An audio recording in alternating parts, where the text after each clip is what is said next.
Queridos irmãos, queridas irmãs, então, esse é o vídeo 145, esse agora.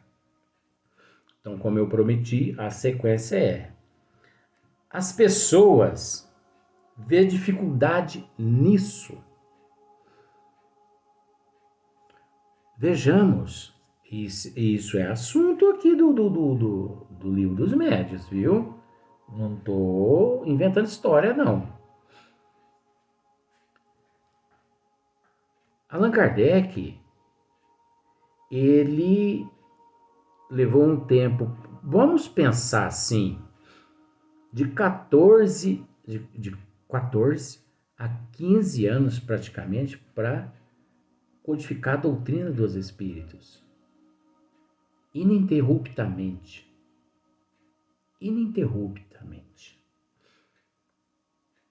24 horas estudando. 14 anos, 14 para 15 anos, negócio mais ou menos assim.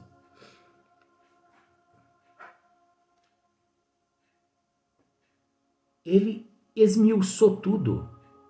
Ele deixou tudo pronto.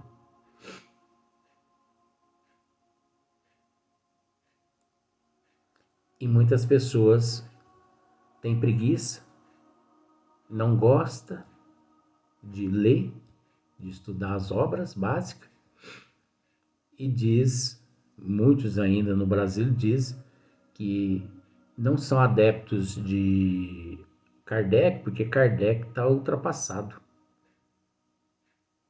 Ai, coitadinhos, que pobreza de espírito. Então hoje, gente, nós vamos à livraria, nós compramos o livro que queremos. Nós só temos o trabalho de abrir o livro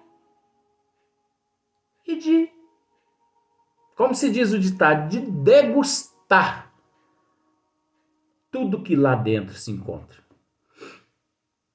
Porque na verdade é degustar mesmo, né? A gente bebe, né? A gente toma, né? A gente mergulha nesse oceano de conhecimento, que é um oceano cósmico universal, que não tem fim. E muitas pessoas acham isso difícil. Agora você imagine só, se nós tivéssemos que, cada um,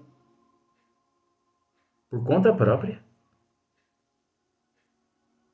codificar a doutrina espírita, pensando da seguinte forma: a doutrina espírita não existe. Pensando, viu? Então você quer ler uma obra da doutrina espírita. Você sabe que existe o nome, doutrina espírita, mas você sabe que não existe livros, porque Kardec não escreveu livro nenhum. Aí imagine só você escrever de cabeça, você criar, você inventar tudo, você pesquisar cientificamente, filosoficamente, religiosamente, psicologicamente. Imagine só você mergulhar nesses oceanos todos que Allan Kardec mergulhou. E foi lá no fundo do fosso e trouxe-nos tudo à tona. Nós só temos o trabalho de abrir o livro. E com todo respeito, é lógico, devido à desigualdade, não estou falando mal agora. Muitas pessoas acham difícil. Respeito. Mas vamos raciocinar, gente. Vamos raciocinar. Vamos pensar da seguinte forma, ó.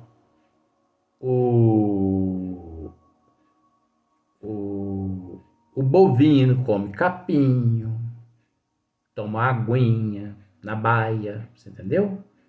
Ele é quadrúpede ainda. O bípede já não precisa mais de capinho, já não precisa mais de aguinha na baia, Mas é engraçado que muitas religiões colocaram o bípede no lugar do quadrúpede. E o bípede está ali na baia, se contentando com a raçãozinha, um fenozinho. É brincadeira, né? Então, olha só. Nós vamos voltar a essa questão aqui que Kardec tratou. Que ele explicou aqui. Ser-nos-ia difícil dizer quantas as pessoas que, desde quando começamos a ocupar-nos com o Espiritismo, a estudar o Espiritismo, né? Vamos por 14 anos, então. Quanto foram as pessoas, né? Que hão vindo ter conosco, e quantas delas vimos que se conservaram indiferentes ou incrédulas? Então, de certa forma, manter-se indiferente é até louvável, né? Porque a pessoa não é nem contra nem a favor. É indiferente. Você pergunta para ele assim, você sabe o que é isso aqui? Não. Isso aqui é uma tampa de uma caneta? Ah, é? Tudo bem.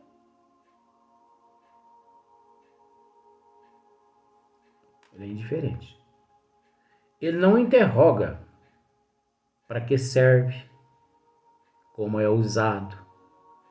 É indiferente. Tudo bem, é um estado evolutivo. Ou incrédulas. Quantas pessoas Kardec, durante 14 anos, né, durante o período da codificação da doutrina espírita, ele se relacionou ali com elas, né? Pessoas indiferentes, incrédulas. Quantas pessoas ele viu? Quantas pessoas ele conviveu com elas? E naquela época, gente, era tido como bruxo, feiticeiro, quem fizesse o que Kardec fez. Naquela época não era aceito, não. Hoje é que, devido a esse liberalismo, vamos pensar por esse lado, e também a democracia, que de democracia não tem nada, mas vamos deixar isso para lá, porque seja outro departamento, que não cabe a nós discutir, né?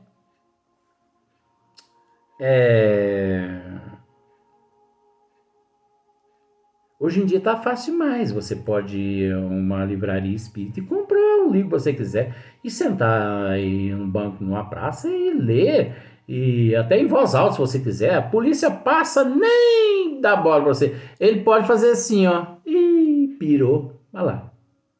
Olha lá. E se ele perceber que você está lendo um livro, um livro espírita, é perigoso ele chamar a ambulância do Gedor Silveira e te mandar preso, internado.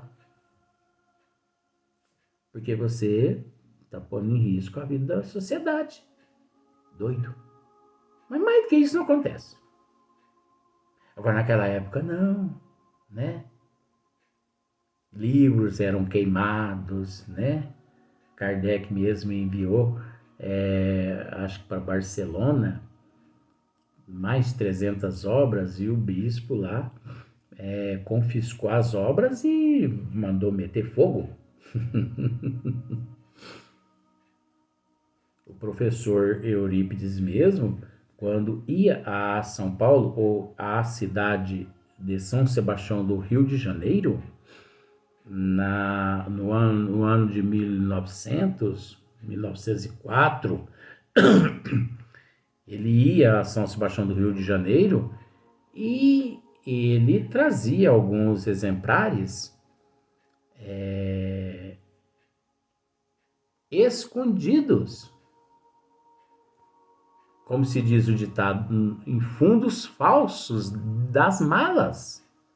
Ele trazia da cidade de São Sebastião do Rio de Janeiro a Sacramento, escondido, no fundo falso de algumas malas. Porque se os fiscais pegassem essas obras, ele podia ser preso, ele podia ser condenado. Naquela época não era brincadeira. E, no entanto, esses seres se tornaram pioneiros do espiritismo no Triângulo Mineiro. Frederico Peiró, tio Senhor Mariano, o professor, vovó Meca, né?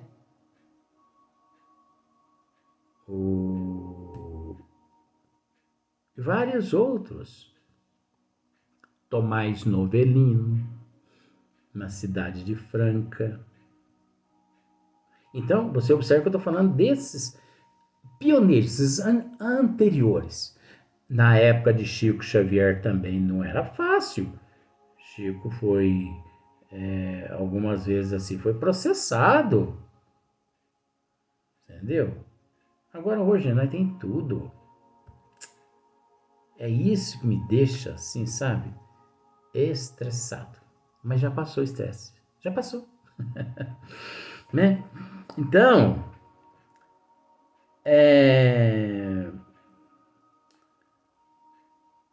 ser-nos-ia difícil dizer quantas as pessoas que, desde quando começamos a ocupar-nos com o Espiritismo, hão vindo ter conosco, né? Muitas permanecer com ele. E quantas delas vimos que se conservaram indiferentes ou incrédulas, dando sequência. Diante dos fatos mais positivos, desculpa, e só posteriormente se convenceram mediante uma explicação racional. Me desculpa. Então, e só posteriormente se convenceram mediante uma explicação racional. E só posteriormente se convenceram mediante uma explicação racional, né? Então, aquelas pessoas que se mantiveram ou que se manteve indiferentes ou incrédulas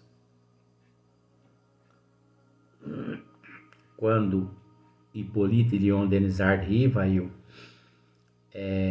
codificava, né, a doutrina dos espíritos de 1857 a 1869, quando ele desencarnou. Posteriormente, essas pessoas que, né,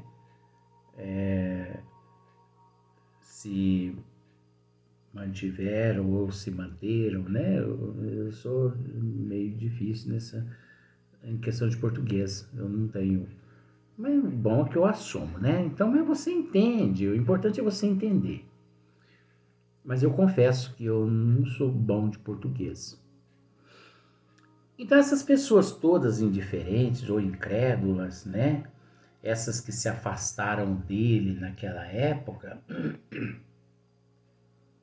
posteriormente, elas se convenceram mediante uma explicação racional. Porque quando elas viram que realmente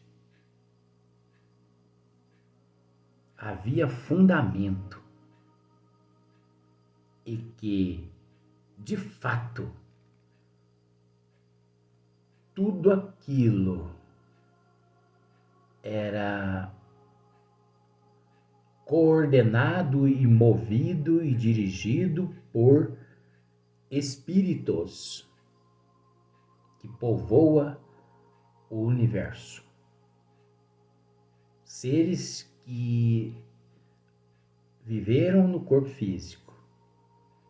Quando se provou, né, quando esses espíritos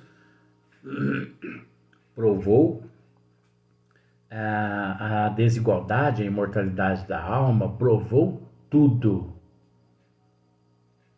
E que Kardec, né, explicou a todos racionalmente, 99% se calaram, aceitaram, né? Quantas outras que se predispuseram à convicção, olha só que maravilha, não é? Pelo raciocínio, começaram a raciocinar. O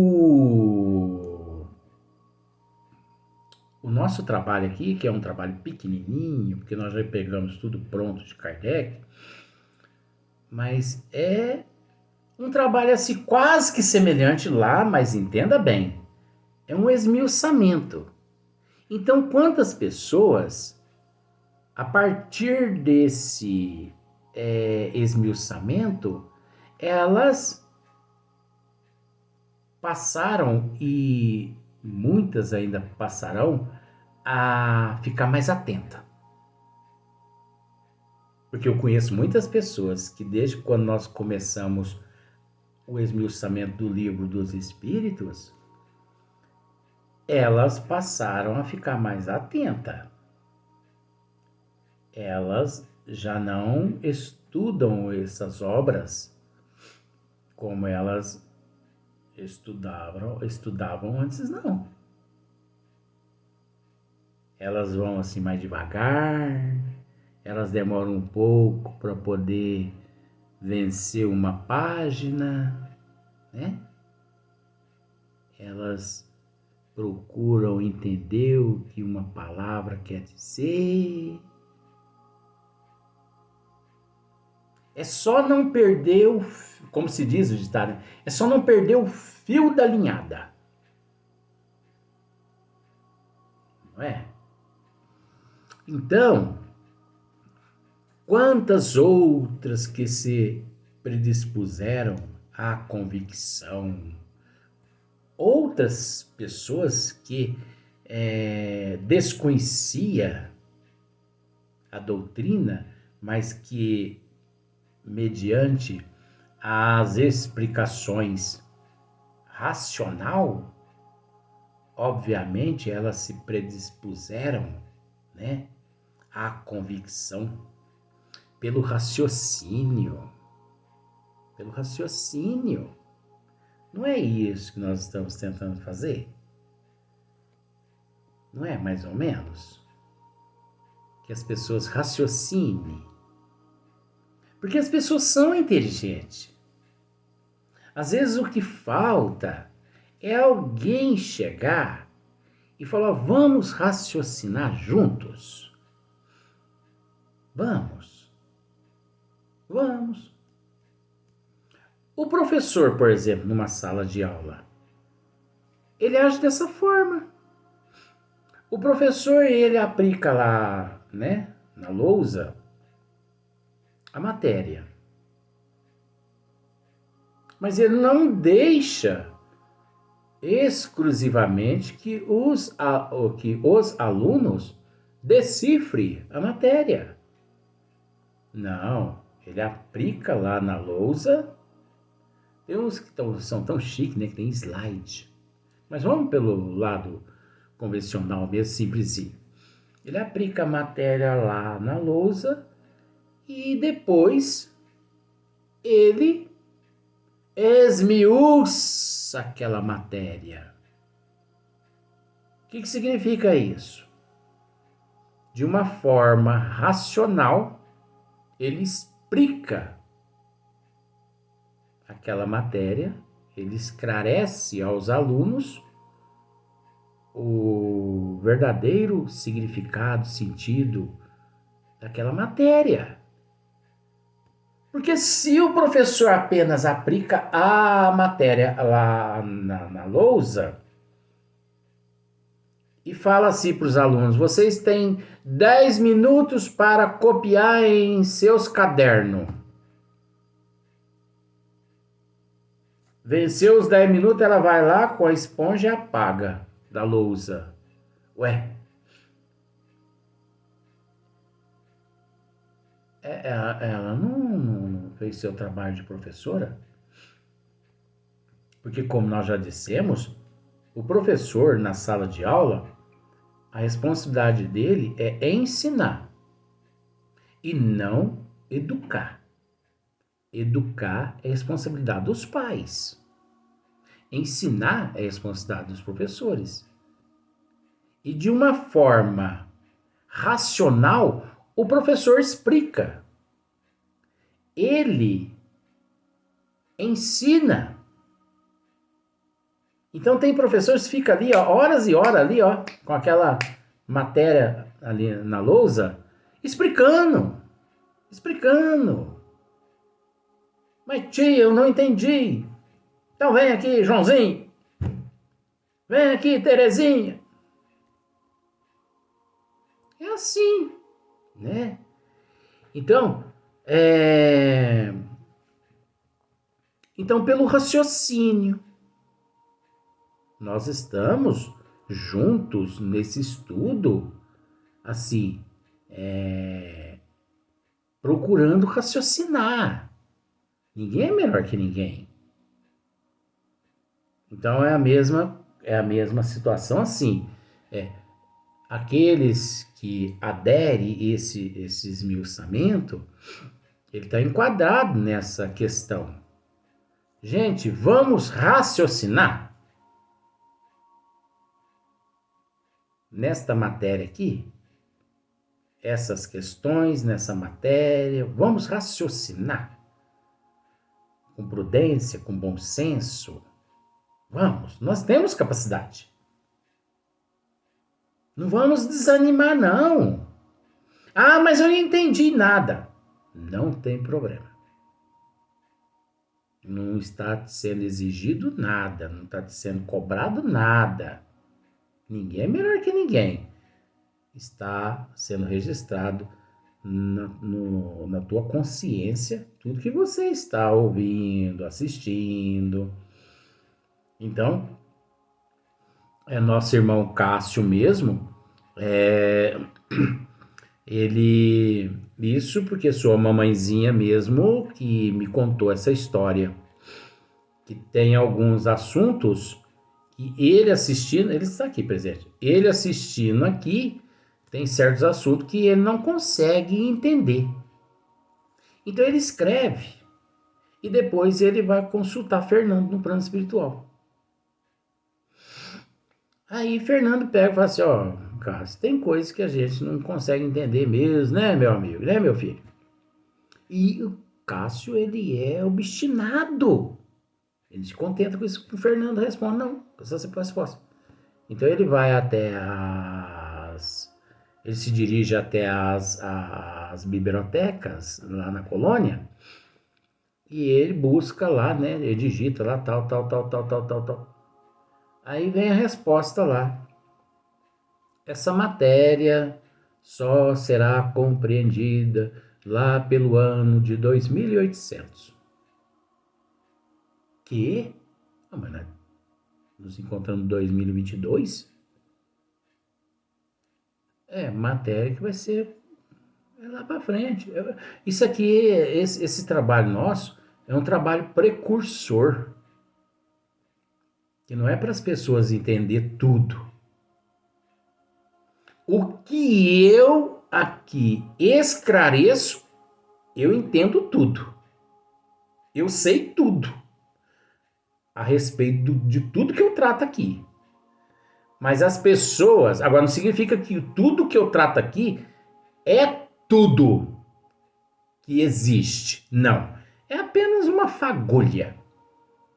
Mas muitas pessoas não conseguem captar e entender 90%. Não tem problema.